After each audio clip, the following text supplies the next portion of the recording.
जिंतूर तालुक्यातील अडगाव बाजार परिसरात पावसाचा खंड, पिके संकटात, कोरडा दुष्काळ जाहीर करण्याची शेतकऱ्यांची मागणी. प्रमुख ठळक मुद्दे. पावसाचा लांबलेला खंड. अडगाव बाजार परिसरात मागील 15 दिवसांहून अधिक काळ पाऊस न पडल्याने पिके धोक्यात आली आहेत. पाण्याची तीव्र टंचाई. विहिरींनी तळ गाठल्यामुळे सिंचनाचा प्रश्न गंभीर बनला आहे.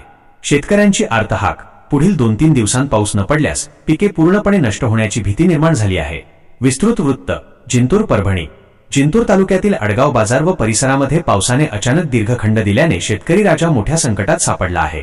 गेल्या 15 दिवसांपेक्षा अधिक काळापासून पावसाचा थेंबही पडलेला नाही. परिणामी ऐन फुलोऱ्यात आलेली आणि जोमात असलेली खरीप पिके आता डोळ्यांसमोरच वाळू लागली आहेत. यावर्षी पावसाळ्याच्या सुरुवातीपासूनच परिसरात समाधानकारक पाऊस झाला नव्हता. तुरळक आणि अपुऱ्या पावसामुळे आधीच परिसरातील भूजल पातळी खालावली असून सर्वच विहिरी कोरड्याठाक पडल्या आहेत.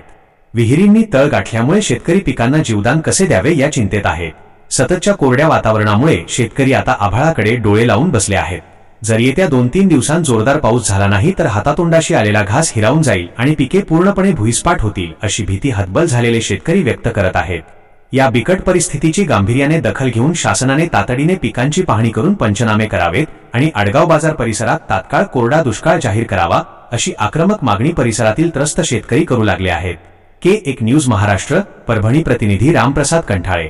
अशाच ताज्या आणि ग्राउंड झिरोवरील घडामोडींसाठी आमच्या चॅनलला लाईक आणि शेअर करायला विसरू नका. 15 दिवसापासून पावसाचा खंड पडल्यामुळे जे हातात येणारा सोयाबीनचं पीक आहे तो पीक वाळून असं फुलं लागलेले, फुलं गळून गेलेले आहेत. नुसत्या काड्या उभ्या राहिले. या फुलाला या झाडाला काही राहिलेलं नाही. फुलं गळून गेले आणि त्याच्यानंतर आता 4 ते 5 दिवसात जर पाऊस नाही आला तर सगळं हातातून, शेतकऱ्याच्या हातातून हे पिकं जाणार आहेत.